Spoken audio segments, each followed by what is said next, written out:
ಪ್ರೀತಿಯ ಪುಟಾಣಿಗಳೇ, ನಾವು ಈಗಾಗಲೇ ಗದ್ಯಗಳನ್ನು, ಪದ್ಯಗಳನ್ನು, ಆ ಗದ್ಯಗಳ ಸಾಹಿತ್ಯ ಪ್ರಕಾರಗಳನ್ನು ಈಗಾಗಲೇ ಇಂದಿನ ತರಗತಿಗಳಲ್ಲಿ ನಮಗೆ ಪರಿಚಯಿಸ್ತಾ ಬಂದಿದೆ.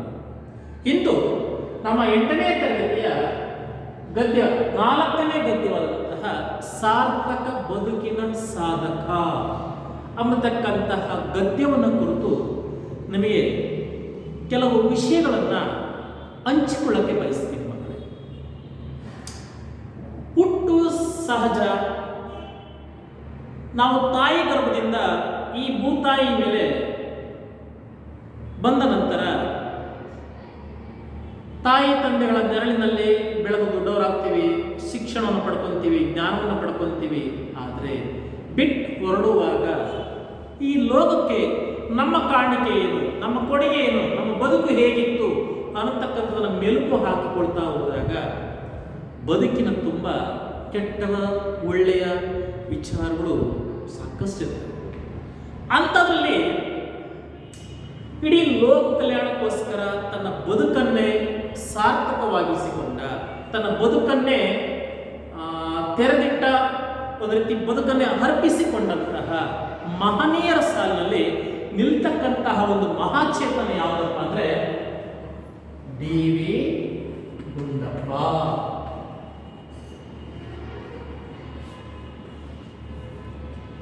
ಈ ಡಿ.ವಿ. ಗುಂಡಪ್ಪನವ್ರನ್ನ ಕುರಿತಾ ಇರ್ತಕ್ಕಂಥ ಈ ಪಾಠವನ್ನು ಮಕ್ಕಳೇ ನಿಮಗೆ ಇಟ್ಟಿದ್ದಾರೆ.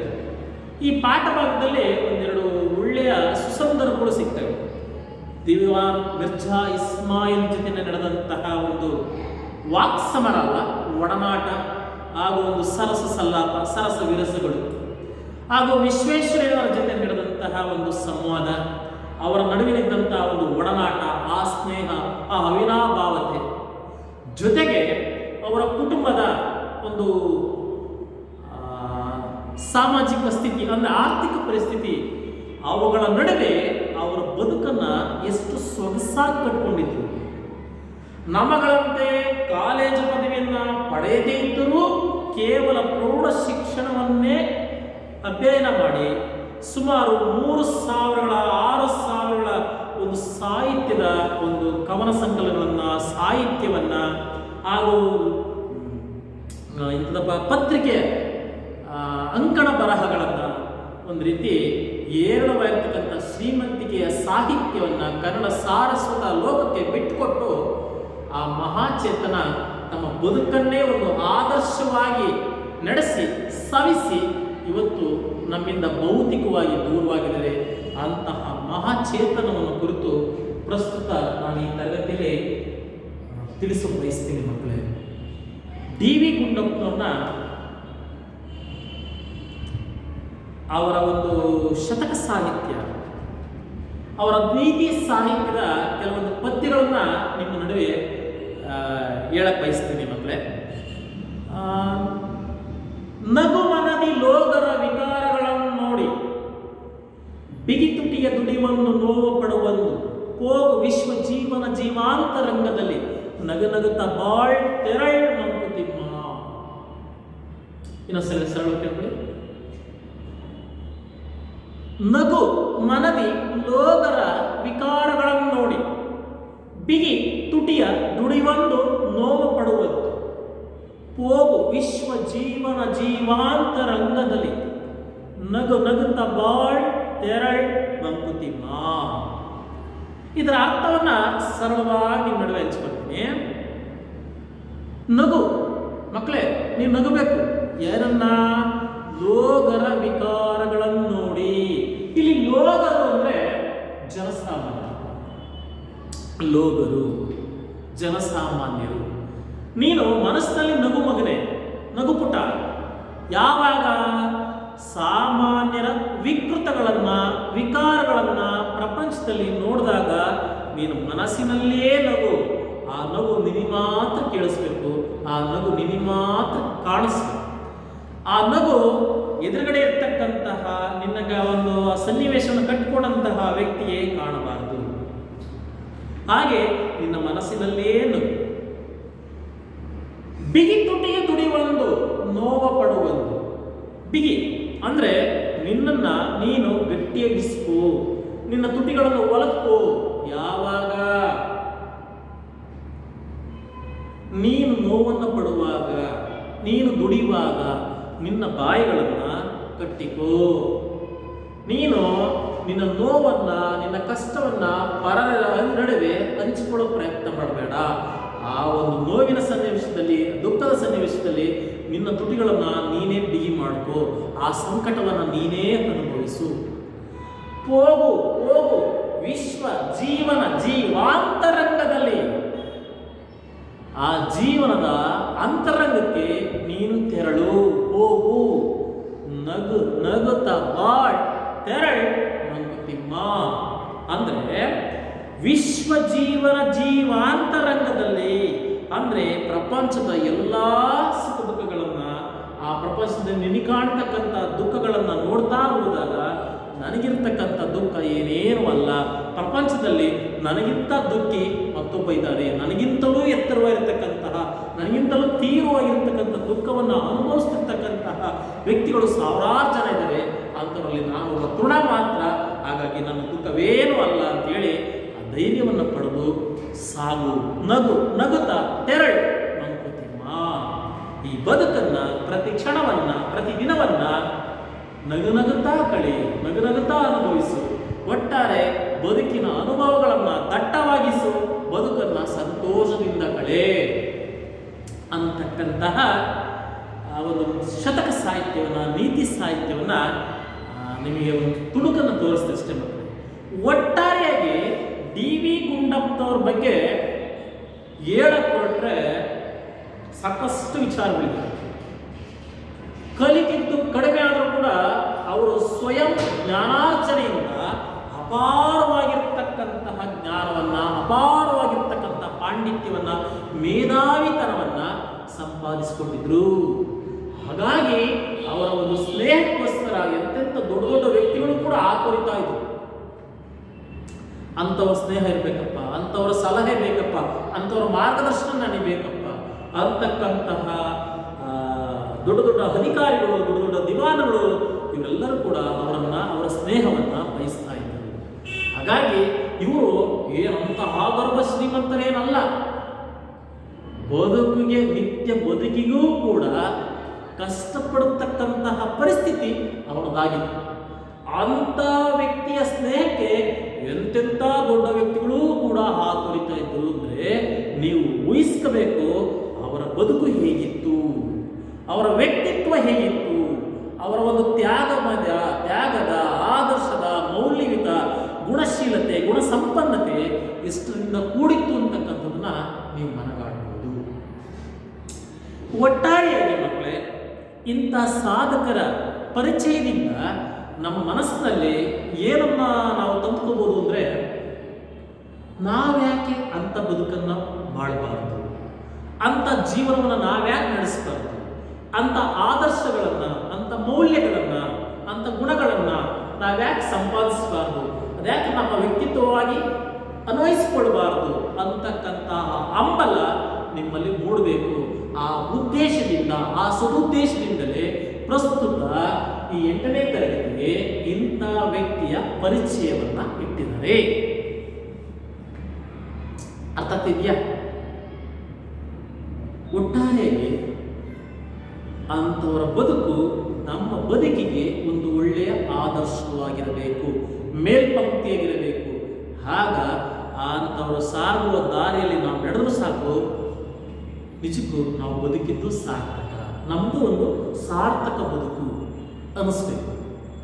ಅದಕ್ಕೋಸ್ಕರ ಈ ಪಾಠವನ್ನು ನಿಮಗೋಸ್ಕರ ಹಾಸ್ಯವನ್ನು ಆಧರಿಸಿ ಇಟ್ಟಿದ್ದಾರೆ ಮಕ್ಕಳೇ. ಆ ಪಾಠ ಭಾಗಕ್ಕೆ ನಾವು ಹೋಗುವುದನ್ನ ಈ ಒಂದು ವ್ಯಕ್ತಿ ಚಿತ್ರ ಅಂತ ಬರೆದಿದ್ದೀವಿ. ಆ ವ್ಯಕ್ತಿ ಚಿತ್ರ ಅಂದ್ರೆ ಏನು, ಅದು ಯಾವ ಸಾಹಿತ್ಯ ಪ್ರಕಾರಕ್ಕೆ ಸಲ್ಲುತ್ತೆ, ಹಂಗಂದ್ರೆ ಏನು ಅಂತಕ್ಕಂಥದ್ದನ್ನ ತಿಳಿಸಿ ನಾನು ಮುಂದೆ ಹೋಗ್ತೀನಿ. ಮಕ್ಕಳೇ, ನಮ್ಮ ಸಾಹಿತ್ಯದಲ್ಲಿ ಕತೆ, ಕಾದಂಬರಿ, ವಿಮರ್ಶೆ, ಕವನ, ಪ್ರಬಂಧ, ಪತ್ರ, ಹೀಗೆ ನಾನಾ ಸಾಹಿತ್ಯ ಪ್ರಕಾರಗಳಿವೆ. ಹಾಗೆ ವ್ಯಕ್ತಿ ಚಿತ್ರವೂ ಒಂದು. ಯಾವುದಾದರೂ ಒಬ್ಬ ವ್ಯಕ್ತಿಯನ್ನ, ಯಾವುದೇ ಒಬ್ಬ ಮಹನೀಯನನ್ನ, ಒಬ್ಬ ದಾರ್ಶನಿಕನನ್ನ, ಒಬ್ಬ ಸಾಧಕನನ್ನ ಕುರಿತು ಒಂದು ಸಂಕ್ಷಿಪ್ತ, ಒಂದು ಕಿರು ಪರಿಚಯವನ್ನ ಮಾಡಿಕೊಡ್ತಕ್ಕಂಥದ್ದೇ ವ್ಯಕ್ತಿ ಚಿತ್ರ. ಸರಳ ತಿಳ್ಕೊಳ್ಳಿ.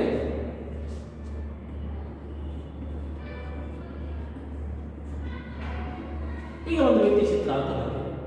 ಈ ಡಿ ವಿ ಗುಂಡಪ್ಪನವರು ಒಬ್ಬ ಸಾಧಕ. ಈ ಸಾಧಕರ ಬದುಕಿನ ಕೆಲವು ಪ್ರಮುಖ ತುಣುಕುಗಳನ್ನು ನಿಮಗೆ ಪರಿಚಯಿಸಿದರೆ ಅದು ವ್ಯಕ್ತಿ ಚಿತ್ರ. ಅದೇ ಈ ಡಿ ವಿ ಗುಂಡಪ್ಪನವರ ಬದುಕನ್ನು ಸವಿಸ್ತಾರವಾಗಿ, ಸುದೀರ್ಘವಾಗಿ, ವಿಸ್ತೃತವಾಗಿ ನಿಮಗೆ ಕಟ್ಟಿಕೊಟ್ರೆ ಅದು ಜೀವನ ಚರಿತ್ರೆ. ಮಕ್ಕಳೇ,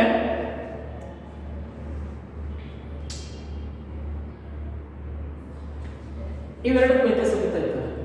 ಇದು ದೊಡ್ಡದು, ಇದು ಚಿಕ್ಕದು. ಮಕ್ಕಳೇ, ದೊಡ್ಡದು ಅಂದ್ರೇನು? ಗುಂಡಪ್ಪನ ಕುರಿತು ದೊಡ್ಡದಾಗಿ, ದೀರ್ಘವಾಗಿ, ದೊಡ್ಡ ದೊಡ್ಡ ಪುಟಗಳಲ್ಲಿ ಸುದೀರ್ಘವಾಗಿ ಬರ್ಕೊಟ್ರೆ ಅದನ್ನ ಜೀವನ ಚರಿತ್ರೆ. ಬಾಲ್ಯದಿಂದ ಅವರ ಸಾವಿನ ತನಕ ಪ್ರತಿಯೊಂದನ್ನು ಡಿಟೇಲ್ ಆಗಿ ಬರೆದು ಕೊಟ್ರೆ ಜೀವನ ಚರಿತ್ರೆ. ಅದನ್ನೇ ಆ ಒಂದು ಜೀವನ ಚರಿತ್ರೆಯ ಪ್ರಮುಖ ಘಟನೆಗಳನ್ನು ಆಧರಿಸಿ ಅವ್ರ ಬದುಕನ್ನು ಪರಿಚಯಿಸಿದರೆ ಅದು ವ್ಯಕ್ತಿ ಚಿತ್ರ. ಅರ್ಥ ಆಗ್ತಿದೆಯೇ? ಈ ಒಂದು ವ್ಯಕ್ತಿ ಚಿತ್ರ ಮತ್ತು ಜೀವನ ಚರಿತ್ರೆ ಒಂದಾದ್ರೆ ಇದರಲ್ಲಿ ಇನ್ನೊಂದು ಭಾಗ ಬರುತ್ತೆ. ಆ ಭಾಗವೇ ಆತ್ಮಕಥೆ.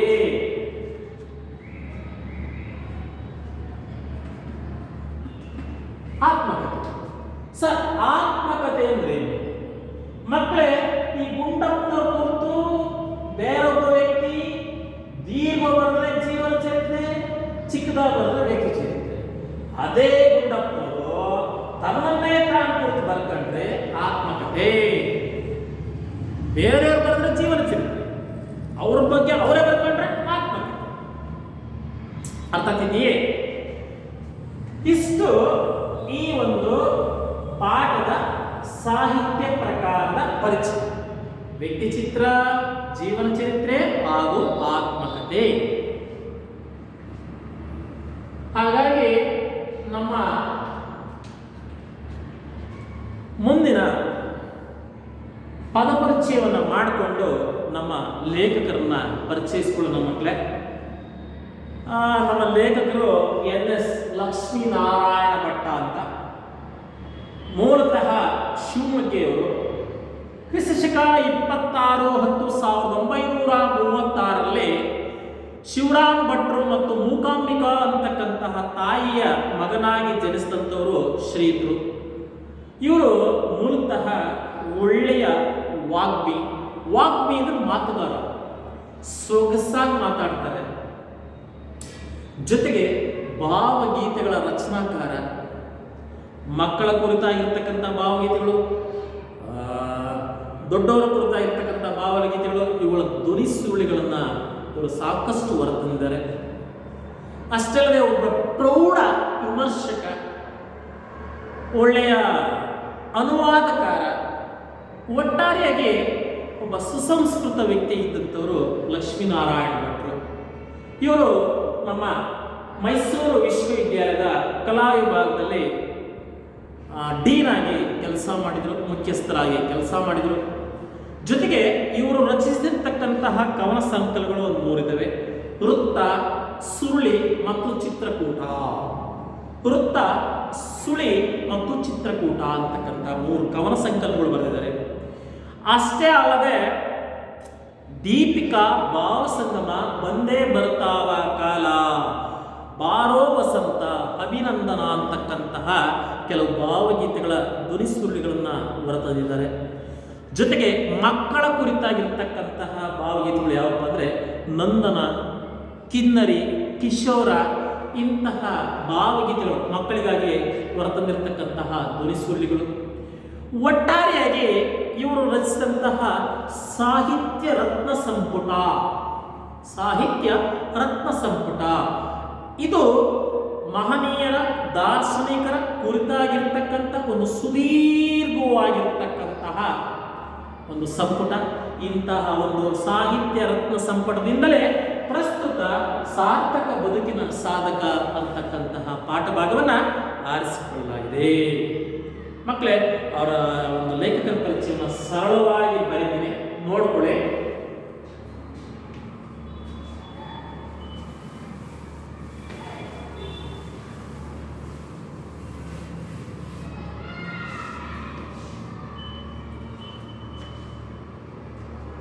ಕ್ರಿಸ್ತ ಶಕ 26/10/1936.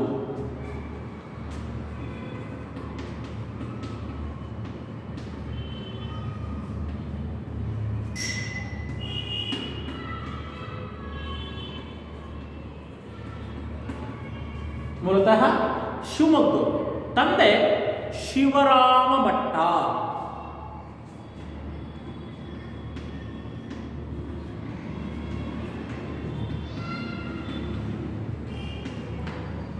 ತಾಯಿ ಮೂಕಾಂಬಿಕ.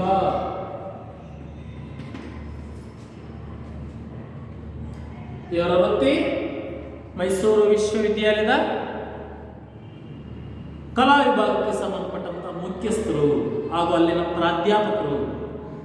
ಇವರ ಕವನ ಸಂಕಲನ ವೃತ್ತ, ಸುಳಿ, ಚಿತ್ರಕೂಟ.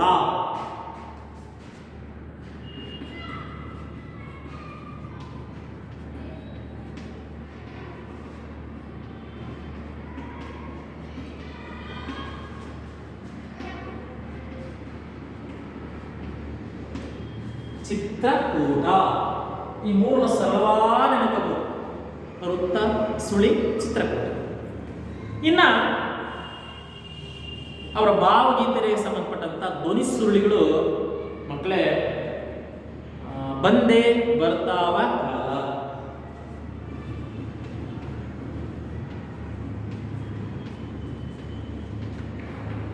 ಬಾರೋ ವಸಂತ, ದೀಪಿಕಾ. ಇನ್ನೊಂದಿದೆ ಭಾವ ಸಂಗಮ ಹಾಗೂ ಅಭಿನಂದನ.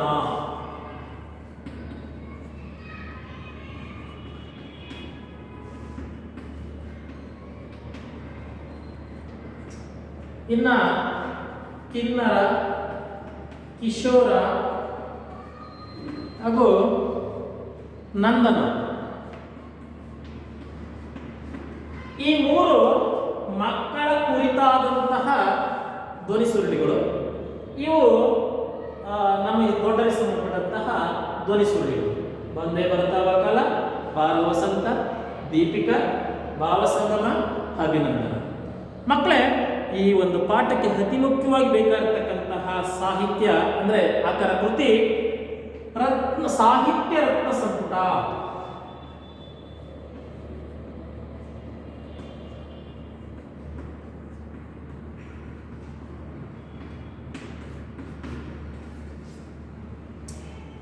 ಈ ಸಾಹಿತ್ಯ ರತ್ನ ಸಂಪುಟದಿಂದಲೇ ಪ್ರಸ್ತುತ ನಮ್ಮ ಈ ಪಾಠ ಸಾರ್ಥಕ ಬದುಕಿನ ಸಾಧಕ ಇದನ್ನು ಆರಿಸಿಕೊಳ್ಳಲಾಗಿದೆ. ಇಷ್ಟು ನಮ್ಮ ಲೇಖಕರ ಪರಿಚಯ. ಈಗ ಅಲ್ಲೊಂದು 4-5 ಪದಗಳನ್ನ ನೋಡ್ಕೊಂಡು ನಾವು ಪಾಠ ಭಾಗಕ್ಕೆ ಹೋಗೋಣ. ಇಳೆ, ಭೂಮಿ. ಮಕ್ಕಳೇ, ಈ ಸಮನಾರ್ಥಕ ಪದಗಳು ಅಂತ ಕರೀತಾರೆ. ಸಮನಾರ್ಥಕ ಒಂದು ಪದಕ್ಕೆ ನಾನಾ ಪದಗಳು ಇರ್ತವೆ ಸಮಾನ. ಈಗ ಭೂಮಿ, ಭೂಮಿಗೆ ನಿಮಗೆ ಗೊತ್ತಿರ್ತಕ್ಕಂತಹ ಸಮನಾರ್ಥಕ ಪದಗಳು ಯಾವುವು? ಒಂದು ನಾವು ಬರೆದಿದ್ದೀವಿ, ಇಳೆ. ವಸುಂಧರೆ, ವಸುಮತಿ, ಧರೆ, ಪೃಥ್ವಿ ಇವು ಸಮನಾರ್ಥಕ ಪದಗಳು. ಮಕ್ಕಳೇ, ನೀವು ಯಾವುದೇ ಒಂದು ಪದವನ್ನು ಕೇಳಿದ ತಕ್ಷಣ ಅದಕ್ಕೆ ಸಂಬಂಧಪಟ್ಟಂತಹ ಅದಕ್ಕೆ ಅರ್ಥ ಕೊಡುವ ಇತರೆ ಸಮನಾರ್ಥಕ ಪದಗಳನ್ನು ನಿಮ್ಮ ಮನಸ್ಸಿನಲ್ಲಿ ಕಲ್ಪಿಸಿಕೊಳ್ಳಿ. ಭೂಮಿಗೆ ಸಂಬಂಧಪಟ್ಟಂತೆ ಇಳೆ, ವಸುಂಧರೆ, ವಸುಮತಿ, ಭಾನುಮತಿ, ಧರೆ, ಪೃಥ್ವಿ ಅಲ್ವಾ? ಇಷ್ಟು ಭೂಮಿ ಕರೀತಕ್ಕಂಥ ಸಮಾನಾರ್ಥಕಗಳು. ಇನ್ನು ಕಾನನ, ವನ, ಕಾಡು ಅಲ್ವಾ? ಕಾನನ ಅಂದ್ರೆ ಕಾಡು. ತರ್ಕ, ತರ್ಕ ಅಂದ್ರೆ ತರ್ಕಿಸು, ವಾದಿಸು, ತರ್ಕ ವಾದ. ಇನ್ನ ತಿರುಪೆ ಅಂತ ಒಂದು ಪದ ಇದೆ. ತಿರುಪೆ ಅಂದ್ರೆ ನಿಮಗೆ ಚೆನ್ನಾಗಿ ಗೊತ್ತಿರುತ್ತೆ, ಭಿಕ್ಷೆ.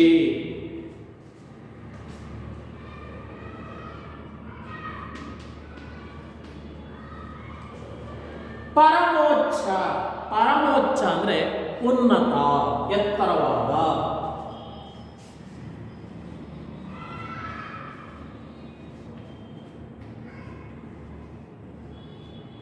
ಇಲ್ಲಿ ಇನ್ನೊಂದು ಹೊಸ ಪದವಿದೆ, ಮೆಟ್ರಿಕ್ಯುಲೇಷನ್. ಮೆಟ್ರಿಕ್ಯುಲೇಷನ್ ಹಿಂದೆ ಈ ನಿಮ್ಮ ಹೈಸ್ಕೂಲ್ 8, 9 ಈ ಥರ ಇರಲಿಲ್ಲ. 10ನೇ ತರಗತಿ ಪಬ್ಲಿಕ್ ಪರೀಕ್ಷೆಗೆ ಮೆಟ್ರಿಕ್ಯುಲೇಷನ್ ಅಂತ ಕರೀತಾ ಇದ್ರು. ಆ ಮೆಟ್ರಿಕ್ಯುಲೇಷನ್ ಅಂದ್ರೆ 10ನೇ ತರಗತಿಗೆ ಸಮಾನವಾದ, ತತ್ಸಮಾನವಾದ ತರಗತಿಗೆ ಮೆಟ್ರಿಕ್ಯುಲೇಷನ್.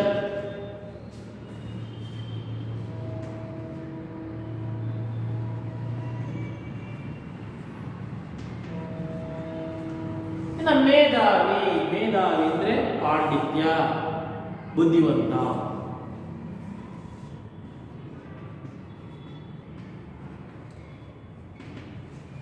ವಿಕಸನ, ವಿಕಸನ ಅಂದ್ರೆ ಹರಳುವಿಕೆ. ವಿಕಸನ ಅಂದ್ರೆ ಹಿಗ್ಗುವಿಕೆ, ಹರಳುವಿಕೆ.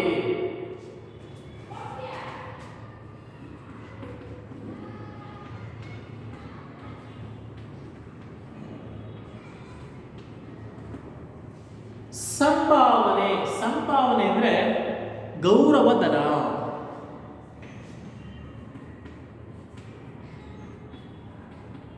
ಗೌರವಧನ. ಸುಮ, ಸುಮ ಅಂದ್ರೆ ಪುಷ್ಪ, ಹೂವು.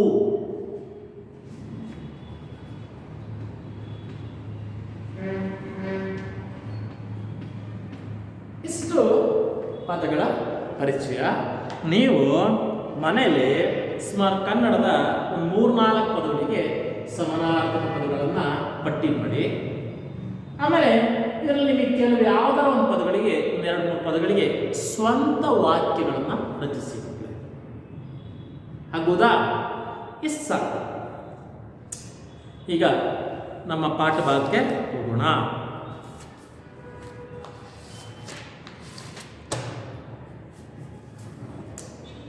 ಗದ್ಯ 4, ಸಾರ್ಥಕ ಬದುಕಿನ ಸಾಧಕ. ಲೇಖಕ NS ಲಕ್ಷ್ಮೀನಾರಾಯಣ ಭಟ್ಟ. ಮಾನವನ ಜನ್ಮ ಸಾರ್ಥಕತೆ, ಮೌಲ್ಯಯುತ ಜೀವನವನ್ನು ನಡೆಸುವುದರಿಂದ ಮಾತ್ರ ರೂಪುಗೊಳ್ಳುವುದು. ಪ್ರತಿಯೊಬ್ಬರಿಗೂ ಸಾಧನೆಯ ಮೆಟ್ಟಲೇರುವ ವಿಪುಲ ಅವಕಾಶಗಳಿದ್ದರೂ ಸಾಧನೆಯನ್ನು ಸಾಧ್ಯವಾಗಿಸಿಕೊಂಡವರು ಕೆಲವರು ಮಾತ್ರ.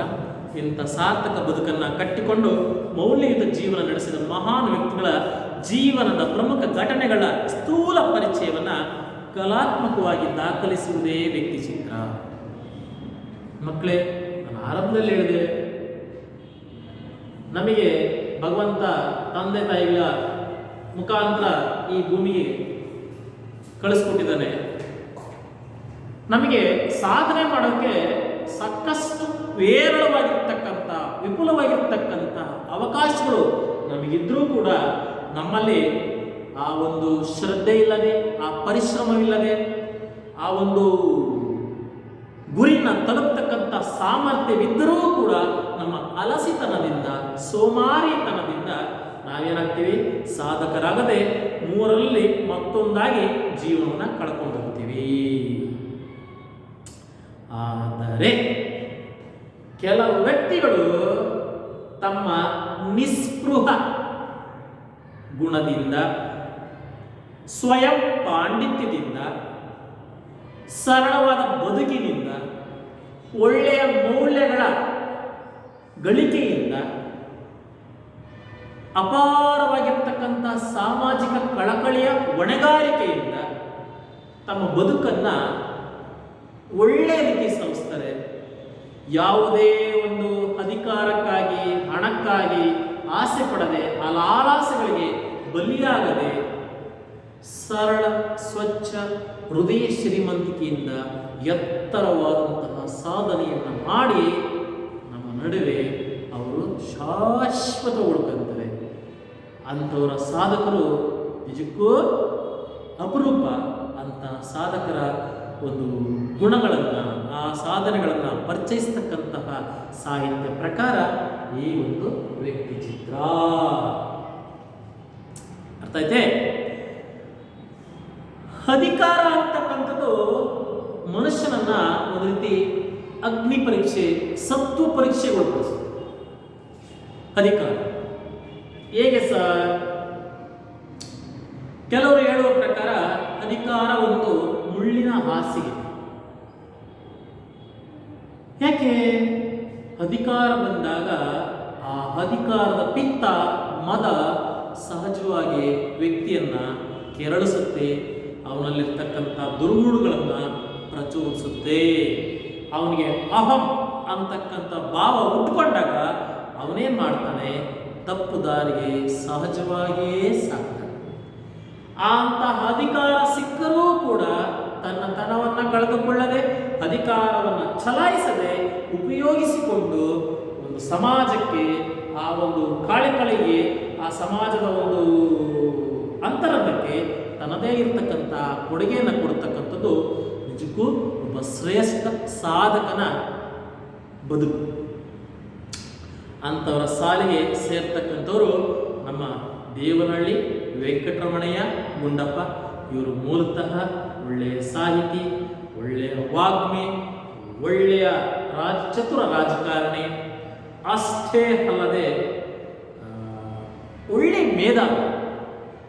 ಏನು ಸರ್ ಮೇಧಾವಿ ಅಂತೀರಿ, ಪಾಂಡಿತ್ಯ ಅಂತೀರಿ, ಅಷ್ಟು ಹೇರಳವಾಗಿ ತಿಳ್ಕೊಂಡಿದ್ರೆ ಇವರು ಅನ್ನತಕ್ಕಂಥ ಪ್ರಶ್ನೆ ನಿಮ್ದಿರ್ಬೋದು. ನಾನು ಸರಳವಾಗಿ ಹೇಳ್ತಿದ್ದೀನಿ ಮಕ್ಕಳೇ, ಅವರು ಓದಿದ್ದು ಕೇವಲ ಮೆಟ್ರಿಕ್ಯುಲೇಷನ್ ಅಂದರೆ ನಿಮ್ಮ SSLC ಅಂತ ಒಂದು ಓದು ಅಷ್ಟೇ. ಆದರೆ ಸ್ವಯಂ ಅಧ್ಯಯನದಿಂದ, ಸ್ವಯಾರ್ಜಿತ ಸ್ವಯಂ ಜ್ಞಾನಾರ್ಜನೆಯಿಂದ, ಸ್ವಯಂ ಪಾಂಡಿತ್ಯದಿಂದ ಅವರು ತುಂಬ ಮೇಧಾವಿತನವನ್ನು, ಬುದ್ಧಿವಂತಿಕೆಯನ್ನು, ಅಪರವಾಗಿರ್ತಕ್ಕಂತಹ ಜ್ಞಾನವನ್ನು ಗಳಿಸಿಕೊಂಡಿದ್ರು. ಹೀಗಾಗಿ ಅವರು ಶ್ರೀಮಂತ ಸಾಹಿತ್ಯವನ್ನು, ಅವ್ರದೇ ಆಗಿರ್ತಕ್ಕಂತಹ ಒಂದು ಏರವಾಗಿರ್ತಕ್ಕಂಥ ಸಾಹಿತ್ಯವನ್ನು ಕನ್ನಡಕ್ಕೆ, ಕನ್ನಡ ಭಾಷೆಗೆ ಕೊಡುಗೆಯಾಗಿ ಕೊಟ್ಟರು. ಇಷ್ಟು ಪಾಠಭಾಗದ ಪ್ರವೇಶ. ಈಗ ಬನ್ನಿ, ಅಲ್ಲಿರ್ತಕ್ಕಂಥ ಮಾತನ್ನ ನನ್ನ ಮಾತಿನಲ್ಲಿ ಕಥೆ ರೂಪದಲ್ಲಿ ನಿಮಗೆ ತಿಳಿಸ್ಕೊಡಕ್ಕೆ ಬಯಸ್ತೀನಿ. ದಿವಾನ್ ಮಿರ್ಜಾ ಇಸ್ಮಾಯಿಲ್, ಸರ್ ಮಿರ್ಜಾ ಇಸ್ಮಾಯಿಲ್ ಅಂತಕ್ಕಂಥವರು ನಾಲ್ವಡಿ ಕೃಷ್ಣರಾಜ ಒಡೆಯರ ಕಾಲದಲ್ಲಿ ದಿವಾನರಾಗಿದ್ದರು. ದಿವಾನರು ಅಂದ್ರೆ ಏನು ಸರ್? ಮಂತ್ರಿ, ಸಚಿವ, ಮಿನಿಸ್ಟರ್ ಅಂತೀವಲ್ವಾ, ಹಾಗೆ ಸರ್ ಮಿರ್ಜಾ ಇಸ್ಮಾಯಿಲ್ನ ನಾಲ್ವಡಿ ಕೃಷ್ಣರಾಜ ಒಡೆಯರ ಕಾಲದಲ್ಲಿ ದಿವಾನರಾಗಿ ನೇಮಕ ಮಾಡಿದ್ರು. ಆ ದಿವಾನರಾಗಿ ನೇಮಕ ಮಾಡಿದ್ದಾಗ ಅವರು ಒಮ್ಮೆ ತನ್ನ ಸ್ನೇಹಿತರ ಹತ್ರ ಹೇಳ್ಕೊಂಡ್ರಂತೆ. ಏನಂತ? ಅಯ್ಯೋ, DV ಗುಂಡಪ್ಪನವ್ರು ಯಾಕೋ ನನ್ನ ಜೊತೆ ಸರಿಯಾಗಿ ಮಾತಾಡ್ತಿಲ್ಲ, ನನ್ನ ಜೊತೆ ಮಾತಾಡೋದನ್ನು ಬಿಟ್ಟುಬಿಟ್ಟಿದ್ದಾರೆ, ಅವರ ಸ್ನೇಹವನ್ನು ನಾನು ಕಳ್ಕೊಂಡ್ಬಿಟ್ಟೆ ಅಂತೇಳಿ ದುಗುಡವನ್ನು ತನ್ನ ಗೆಳೆಯರ ಜೊತೆ, ತನ್ನ ಸ್ನೇಹಿತರ ಜೊತೆ ಹಂಚ್ಕೊಂಡಿದ್ರು. ಅಂದರೆ ಅವರು ಹೇಳಿ ಕೇಳಿ ಒಬ್ಬ ದಿವಾನ ಅವರು ಹೇಳಿ ಕಳಿಸಿ ಸಾಕು, ಆ ಗುಂಡಪ್ಪನ ಬರಬೇಕು ಅಂತ ಅಧಿಕಾರದಲ್ಲಿರ್ತಕ್ಕಂಥ ವ್ಯಕ್ತಿಯೇ DV ಗುಂಡಪ್ಪನವರಂತಹ ಸ್ನೇಹ ನನ್ನಿಂದ ದೂರವಾಗಲ್ಲ ಅಂತೇಳಿ ಮುರುಗಿದ್ರೆ ಅದು ನೀವು ಅರ್ಥ ಮಾಡ್ಕೋಬೇಕು. ಆ ಎದುರಿಗಿರ್ತಕ್ಕಂಥ ಗುಂಡಪ್ಪನವರ ವ್ಯಕ್ತಿತ್ವ ಎಷ್ಟು ಎತ್ತರದಲ್ಲಿತ್ತು ಅಂದ್ರೆ, ಅವರೇನು ಭಾರಿ ಓದಿರಲಿಲ್ಲ, ಶ್ರೀಮಂತರು ಅಲ್ಲ, ಮೇಲಾಗಿ ಮಗದೊಂದು ಮತ್ತೊಂದು ಏನೂ ಅಲ್ಲ, ಒಬ್ಬ ಯಕಶ್ಚಿತ್ ಸಾಮಾನ್ಯ ನಮ್ಮ ನಿಮ್ಮಂತೆ ಒಬ್ಬ ಮನುಷ್ಯ, ಒಬ್ಬ ಸಾಮಾನ್ಯ ಪತ್ರಕರ್ತ, ಒಬ್ಬ ಬರಹಗಾರ, ಹೇಳಿ ಕೇಳಿ ಕಿತ್ತು ತಿನ್ನತಕ್ಕಂತಹ ಬಡತನದಲ್ಲಿ ಜೀವಿಸಿದಂತೂ ಗುಂಡಪ್ಪನವರು. ಇತ್ತ ಗುಂಡಪ್ಪನವ್ರ ಮೇಲೆ ಅಪಾರವಾಗಿರ್ತಕ್ಕಂತಹ ಸ್ನೇಹ ಅವ್ರಿಗಿತ್ತು. ಅವ್ರ ಸ್ನೇಹ ಕಳೆದು ಹೋಗಿದ್ದಕ್ಕೆ ಯಾಕೆ ಅವ್ರು ಅಷ್ಟೊಂದು ಸಂಕಟಪಟ್ಟರು ಅಂದರೆ, ಇವರು ಸಂಪಾದಿಸಿದಂತಹ ಶೀಲ, ವಿವೇಕ, ನಿಸ್ಪೃಹತೆ, ಸ್ವಯಮಾರ್ಜಿತ ಪಾಂಡಿತ್ಯ, ಸಾರ್ವಜನಿಕ ಹಿತಾಸಕ್ತಿಗಳ ಬಲದಿಂದ ಮಿರ್ಜಾ ಕಾಲಕ್ಕೆ DVಜಿಯವರು ತುಂಬ ಮೇಧಾವಿಗಳು ಎನಿಸಿದ್ರು. ಮಕ್ಕಳೇ, ಕಥೆಯ ದೊಡ್ಡದಾಗಿ ಕಾಣ್ತೈತೆ. ನಿಮ್ಮ ಮಟ್ಟಕ್ಕೆ ಇಳಿದು ನಾನು ಹೇಳ್ಕೊಡಕ್ಕೆ ಇಷ್ಟಪಡ್ತೀನಿ. ಈಗ ನಿಮ್ಮ ತರಗತಿಯಲ್ಲಿ ಯಾರೋ ಒಬ್ಬ ಹುಡುಗ ಇದ್ದಾನೆ ಅಂತ ಹೇಳಿ, ಆ ಹುಡುಗ ಎಲೆ ಮರೆ ಕಾಯಾಗಿರ್ತಾನೆ, ಆದರೆ ಮನೇಲಿ ಚೆನ್ನಾಗಿ ಓದ್ತಿರ್ತಾನೆ. ಆಟಗಳಲ್ಲಿ, ಭಾಷಣಗಳಲ್ಲಿ, ಸಾಂಸ್ಕೃತಿಕ ಚಟುವಟಿಕೆಗಳಲ್ಲಿ ಆ ಹುಡುಗ ಮೊದಲಿಗನಾಗಿ ಗೊತ್ತಿರ್ತಾನೆ, ಆದರೆ ಸರಳವಾಗಿರ್ತಾನೆ. ಅಂಥ ವ್ಯಕ್ತಿ ಕಂಡಾಗ ನಿಮಗೆ ಒಂದು ರೀತಿ ಮನಸ್ಸಿನಲ್ಲಿ ಎಲ್ಲೋ ಒಂದು ಕಡೆ ಅಳುಕು ಅನಿಸುತ್ತೆ, ಜೊತೆಗೆ ಅವನ ಫ್ರೆಂಡ್ಶಿಪ್ ಸಿಕ್ಕಿರ್ ಸಾಕಪ್ಪ ಅನಿಸುತ್ತೆ.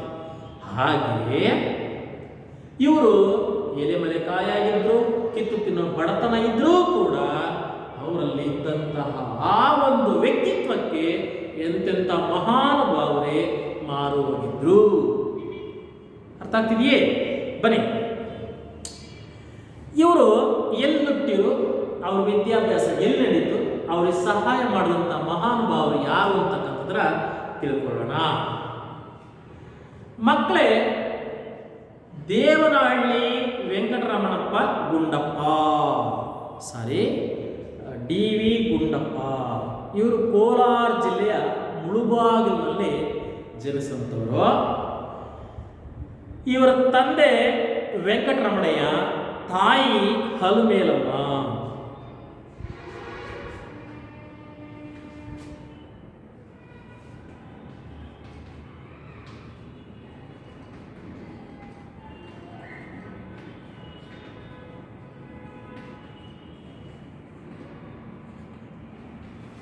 ಇವರ ತಂದೆ ವೆಂಕಟರಮಣಯ್ಯ, ತಾಯಿ ಹಲಮೇಲಮ್ಮ. ಮಕ್ಕಳೇ, ನೀವೊಂದು ಗಮನಿಸಿರಿ, ಇವರು ಕೂಡ ತನ್ನ ಸೋದರ ಮಾವನ ನೆರಳಿನಲ್ಲೇ ಬೆಳೆದು ಬಂದಂಥವ್ರು.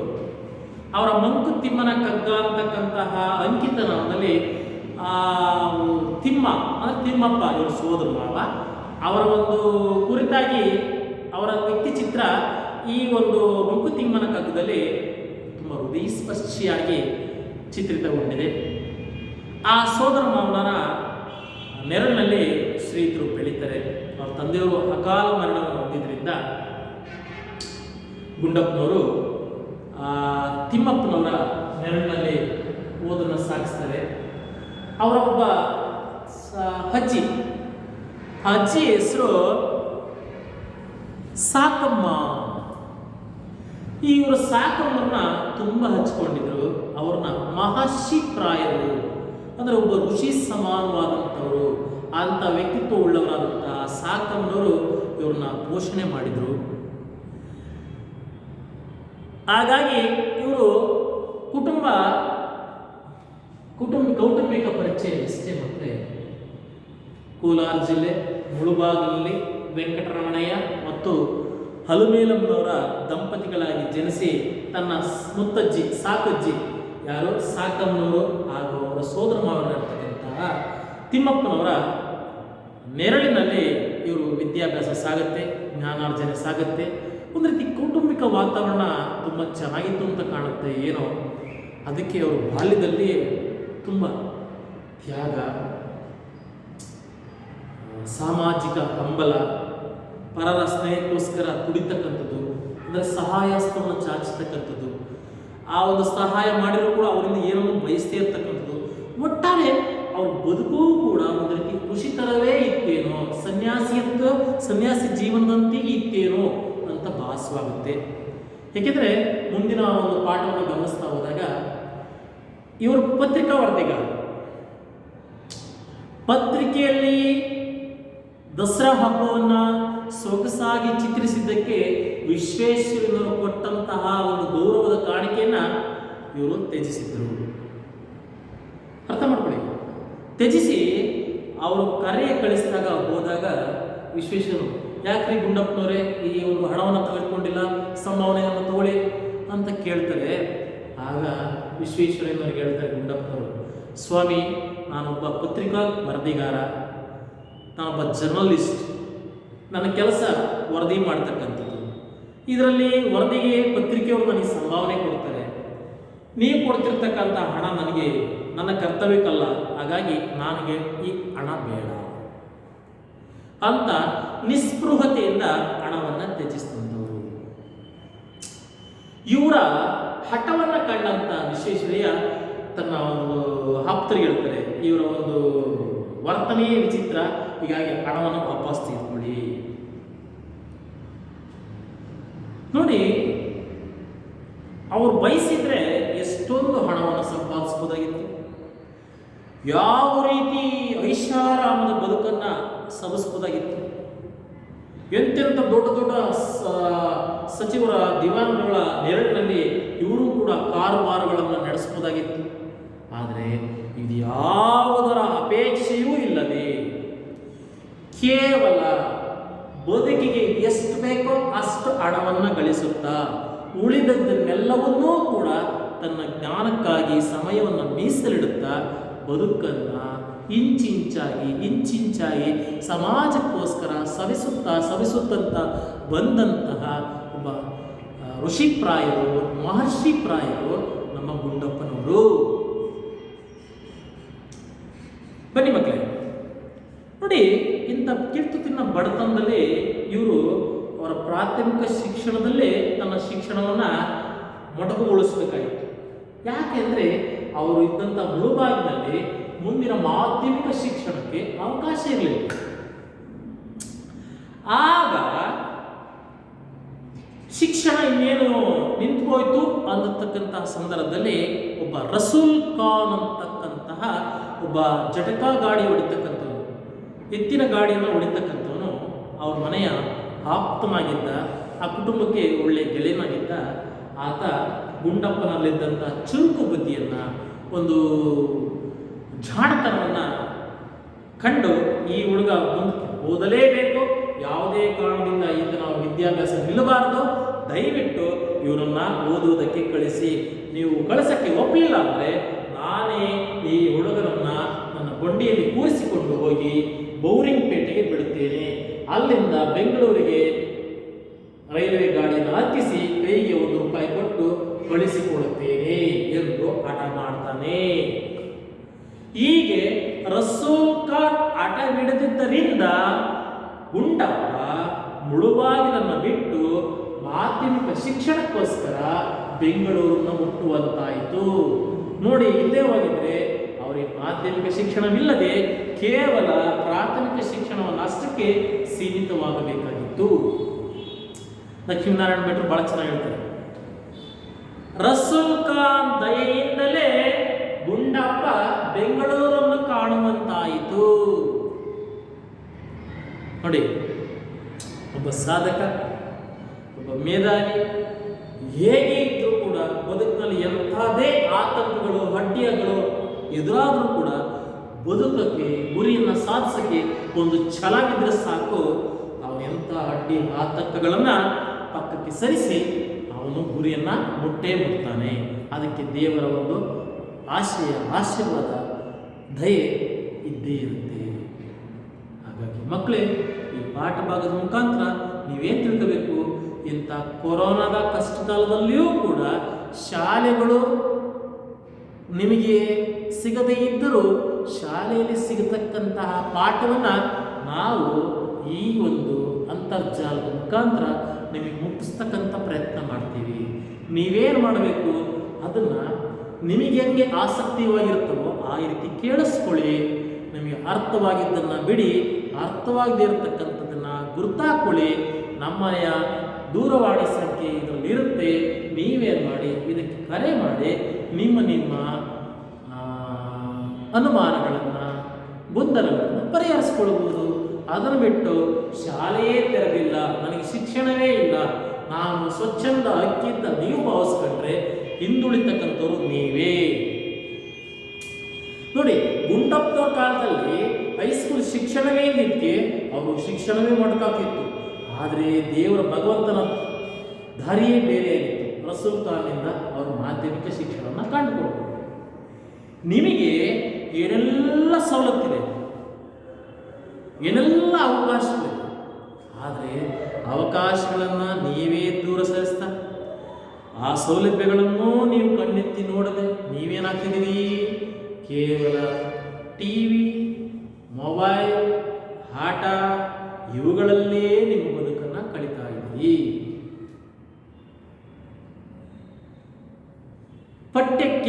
ಪಠ್ಯೇತರಕ್ಕೆ ಸಂಬಂಧಪಟ್ಟಂತ ಎಲ್ಲ ವಿಷಯ ಸಾಮಗ್ರಿಗಳು ನಿಮ್ಮ ಬಳಿಯೇ ಇವೆ, ಆದರೆ ತೆರೀತಕ್ಕಂಥ ಮನಸ್ಸು ನಿಮಗಿಲ್ಲ. ಸರ್ಕಾರ ನಿಮಗೆ ಉಚಿತ ಪಠ್ಯಪುಸ್ತಕಗಳನ್ನು ಒದಗಿಸಿಕೊಟ್ಟಿದೆ.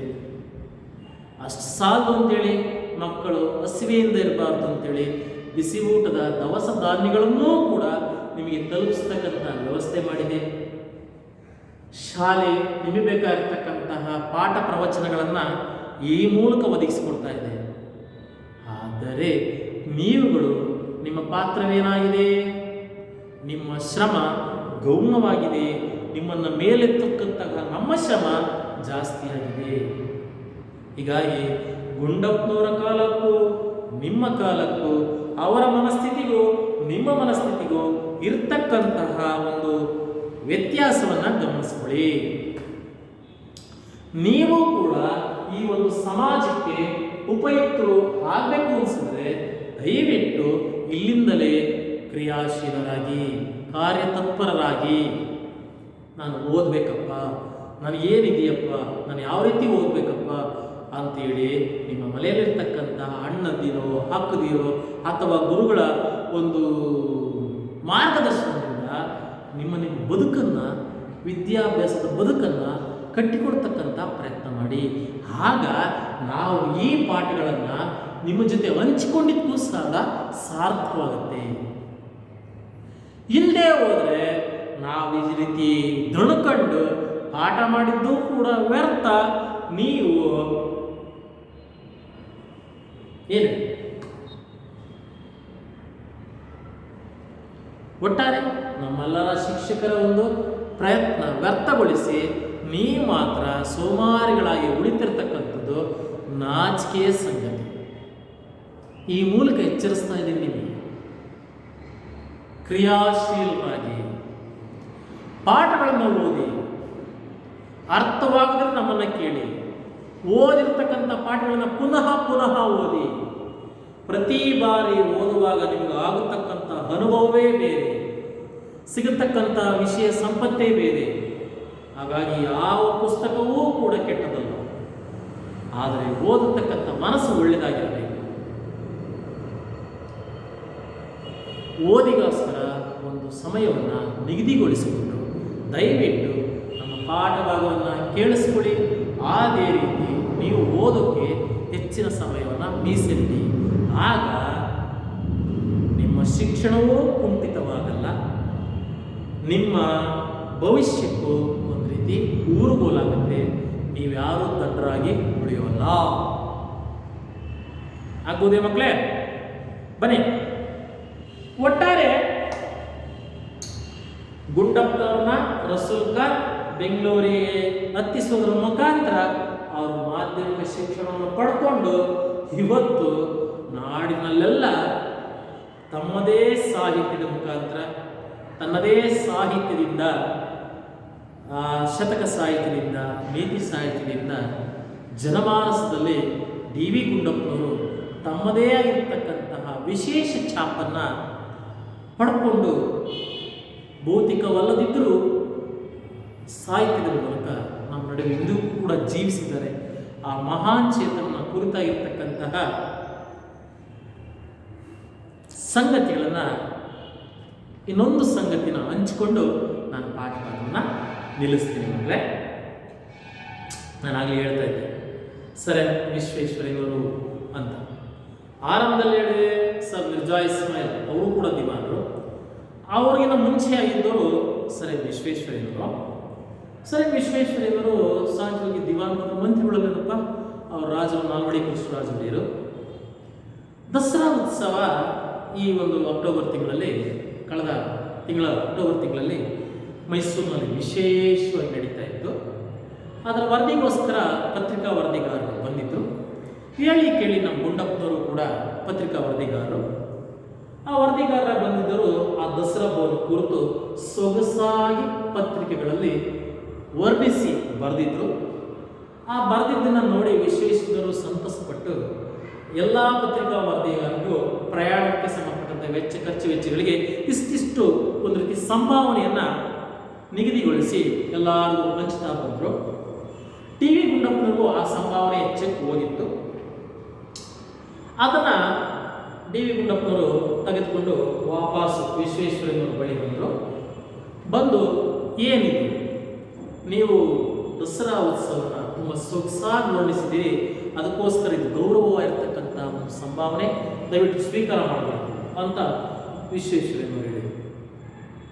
ಅದಕ್ಕೆ ಅವರು ಪ್ರತಿಯಾಗಿ ಕ್ಷಮಿಸಿ, ನಾನು ಒಬ್ಬ ಪತ್ರಿಕೆಯ ವರದಿಗಾರ, ಪತ್ರಿಕೆಯವರು ನನ್ನ ಹಾಗು ಹೋಗುಗಳಿಗೆ, ಈ ಪ್ರಯಾಣಕ್ಕೆ, ವಸತಿಗೆ ವೇತನವನ್ನು ಕೊಡ್ತಾರೆ, ಹಾಗಾಗಿ ಅದು ನನ್ನ ಕರ್ತವ್ಯ. ದಸರಾ ಉತ್ಸವವನ್ನು ವರ್ತಿಸಿ ಬರದೇ ಇರತಕ್ಕಂಥದ್ದು ನನ್ನ ಕರ್ತವ್ಯವಾಗಿತ್ತು. ಹಾಗಾಗಿ ಆ ಹಣವೇ ನನಗೆ ಸಾಕು, ನೀವು ಕೊಟ್ಟಿರ್ತಕ್ಕಂಥ ಈ ವಿಶೇಷ ಸಂಭಾವನೆ ನನಗೆ ಬೇಕಿಲ್ಲ ಅಂತೇಳಿ ಅಲ್ಲಿ ಮರಳಿಸಿ ಅವರು ಪುನಃ ಆಗ ಆಶ್ಚರ್ಯಚಕಿತರಾಗಿ ಇವ್ರ ಬಗ್ಗೆ ಗೊತ್ತಿದ್ದಂಥ ವಿಶ್ವೇಶ್ವರಯ್ಯನವರು ತನ್ನ ಆಪ್ತ ಸಹಾಯಕರನ್ನು ಕರೆದು ಆ ವ್ಯಕ್ತಿಯ ವರ್ತನೆಯೇ ಬೇರೆ, ಆ ಹಣವನ್ನು ಪುನಃ ವಾಪಸ್ ಇಸ್ಕೊಳ್ಳಿ ಅಂತೇಳಿ ಅದನ್ನು ನಿಲ್ಲಿಸಿದರು. ಇಷ್ಟು ಸಾಕು ಮಕ್ಕಳೇ. ಇಷ್ಟು ಪ್ರಸ್ತುತ ಇಂದಿನ ಪಾಠಭಾಗ. ಈ ತರಗತಿಯಲ್ಲಿ ನಾವೇನೇನನ್ನ ತಿಳ್ಕೊಂಡು ಅಂತಕ್ಕಂಥದ್ದನ್ನು ಮೊದಲಿಂದ ಒಂದ್ಸರಿ ನೆನೆಸ್ಕೊಂಡು ಪಾಠಭಾಗವನ್ನು ನಿಲ್ಲಿಸೋಣ. ಮಕ್ಕಳೇ, ಎಲ್ಲ ಬದುಕು ಸಾರ್ಥಕವನ್ನು ಆಗಿಸ್ಕೊಳ್ಳುವುದು ಆ ಅವಕಾಶ ಇದ್ರೂ ಕೂಡ ಕೆಲವರು ಬಳಸ್ಕೊಂಡು ಮೇಲೆ ಹೋಗ್ತಾರೆ, ಕೆಲವರು ಸೋಮಾರಿತನದಿಂದ ತಮ್ಮ ಬದುಕನ್ನು ವ್ಯರ್ಥಗೊಳಿಸ್ಕೊಳ್ತಾರೆ. ಅಂಥವರ ನಡುವೆ ಬದುಕನ್ನು ಅರ್ಥವಾಗಿಸಿಕೊಂಡು, ಅರ್ಥಪೂರ್ಣವಾಗಿಸಿಕೊಂಡು ಒಂದು ಸಮಾಜಕ್ಕೆ ಸಾರ್ಥಕಗೊಳಿಸಿ ಬದುಕಿದಂಥವರು ಡಿ ವಿ ಗುಂಡಪ್ಪ. ಅವರ ಕುರಿತಾದಂತಹ ವ್ಯಕ್ತಿ ಚಿತ್ರ ಸಾರ್ಥಕ ಬದುಕಿನ ಸಾಧಕ. ಈ ಪಾಠವನ್ನು ಬರೆದಂತಹ ಕವಿ ಲೇಖಕ ಎನ್.ಎಸ್. ಲಕ್ಷ್ಮೀನಾರಾಯಣ ಭಟ್ಟ. ಅವರ ಒಂದು ಸ್ಥಳ ಶಿವಮೊಗ್ಗ. ಮೂಲತಃ 1936ರಲ್ಲಿ ಇವರು ಜನಿಸಿದರು. ಅವರ ತಂದೆ ಶಿವರಾಮ್ ಭಟ್ಟ, ತಾಯಿ ಮೂಕಾಂಬಿಕಾ. ಅವರು ಒಳ್ಳೆಯ ಭಾವಗೀತ ರಚನಾಕಾರ, ಜೊತೆಗೆ ಒಳ್ಳೆಯ ಪ್ರೌಢ ವಿಮರ್ಶಕ, ಒಳ್ಳೆಯ ಅನುವಾದಕ, ಜೊತೆಗೆ ಒಳ್ಳೆಯ ವಾಗ್ಮಿ ಅಂದರೆ ಮಾತುಗಾರ. ಅಂಥವರು ಬರೆದಂತಹ ಸಾಹಿತ್ಯ ರತ್ನ ಸಂಪುಟದಿಂದ, ಆ ಸಾಹಿತ್ಯ ರತ್ನ ಸಂಪುಟ ಯಾವುದರ ಕುರಿತಾಗಿತ್ತು? ನಾಡಿನ ಮಹಾನ್ ವ್ಯಕ್ತಿಗಳ ಕುರಿತಾದಂತಹ ಒಂದು ಸುದೀರ್ಘ ಕೃತಿ ಸಂಪುಟ ಅದಾಗಿತ್ತು. ಅಂತಹ ಸಾಹಿತ್ಯ ರತ್ನ ಸಂಪುಟದಿಂದ ಆರಿಸಿದಂತಹ ಪಾಠವೇ ಸಾರ್ಥಕ ಬದುಕಿನ ಸಾಧಕ. ಅವರ ಕೆಲವು ಭಾವಗೀತೆಗಳ ಧ್ವನಿ ಸುರುಳಿಗಳು ಮಕ್ಕಳವು, ಕೆಲವು ದೊಡ್ಡರಿಗೆ ಸಂಬಂಧಪಟ್ಟಂತಹ ಈ ಧ್ವನಿ ಸುರುಳಿಗಳನ್ನು ನಿಮಗೆ ಪರಿಚಯಿಸಿಕೊಟ್ಟಿದ್ದೆ. ಜೊತೆಗೆ ನಾವು ಡಿ ವಿ ಗುಂಡಪ್ಪನವ್ರನ್ನ ಒಂದೆರಡು ಸನ್ನಿವೇಶಗಳ ಮೂಲಕ ಅವರ ವ್ಯಕ್ತಿತ್ವ ಹೇಗಿತ್ತು, ಎಂತಹ ಮಹಾನ್ ಭಾವ, ಸರಳವಾಗಿ ಬಡತನದಲ್ಲೇ ಬದುಕಿರು, ತನ್ನ ಬಾಲ್ಯದಲ್ಲಿ ಆ ಪೂರ್ವಿಕರು, ಆ ಕುಟುಂಬದ ಹಿರಿಕರು ಸಾಕಿಕೊಟ್ಟಂತಹ ಸರಳ ತ್ಯಾಗದ ಬದುಕಿನಲ್ಲೇ ತನ್ನ ಹಿರಿಮೆಯನ್ನು, ತನ್ನ ಜ್ಞಾನದ ಒಂದು ಹಿರಿಮೆಯನ್ನು ಕಂಡುಕೊಂಡು ಆ ಜ್ಞಾನದಿಂದಲೇ, ಆ ಮೇಧಾವಿತನದಿಂದಲೇ, ಆ ಪಾಂಡಿತ್ಯದಿಂದಲೇ ಅಪಾರ ಜನಮನ್ನಣೆಗೆ ಪಾತ್ರರಾಗಿ ದೊಡ್ಡವರ ಸ್ನೇಹಕ್ಕೆ, ದೊಡ್ಡ ವ್ಯಕ್ತಿಗಳು ಕೂಡ ಇವರ ಸ್ನೇಹಕ್ಕಾಗಿ ಹಂಬಲಿಸುವಂತೆ ಮಾಡಿದಂತಹ ಒಬ್ಬ ಋಷಿ ಪ್ರಾಯರು ಮಹರ್ಷಿ ಪ್ರಾಯರಾದಂತಹ ಡಿ ವಿ ಗುಂಡಪ್ಪನವ್ರನ್ನ ಈ ತರಗತಿಯಲ್ಲಿ ನೋಡಿ ಹೋಗ್ತೀವಿ. ಇಷ್ಟು ಪಾಠ ಭಾಗ. ಈಗ ನೀವು ಮನಗೆಲಸಕ್ಕೆ ಒಂದೆರಡು ಮೂರು ಪ್ರಶ್ನೆಗಳನ್ನು ಗುರುತು ಹಾಕಿಕೊಳ್ಳಿ. ಅಲ್ಲಿ ಒಂದು ಎರಡು ಮೂರು ವಾಕ್ಯಗಳಿಗೆ ಉತ್ತರಿಸಿದಲ್ಲಿ ಮೊದಲನೇ ಪ್ರಶ್ನೆ ಚೆನ್ನಾಗಿದೆ. ರಸೂಲ್ ಖಾನ್ ಅವರು ಡಿ ವಿ ಜಿ ಅವರ ವಿದ್ಯಾಭ್ಯಾಸಕ್ಕಾಗಿ ಮಾಡಿದ ಸಹಾಯವೇನು? ಒಂದು ಪ್ರಶ್ನೆ. ವಿಶ್ವೇಶ್ವರಯ್ಯ ಅವರು ತಮ್ಮ ಕಾರ್ಯದರ್ಶಿ ಏನು ಹೇಳಿದ್ರು? ಜಸ್ಟ್ ಒಂದು 2 ನಿಮಿಷಗಳ ಹಿಂದೆ ಹೇಳಿದಲ್ಲಪ್ಪ, ದಸರಾ ಉತ್ಸವಕ್ಕೆ ಸಂಬಂಧಪಟ್ಟಂತ ಆ ಒಂದು ಉತ್ತರವನ್ನು ಬರೀಬೇಕು. ಮಕ್ಕಳೇ, ಸಂದರ್ಭ ಒಂದು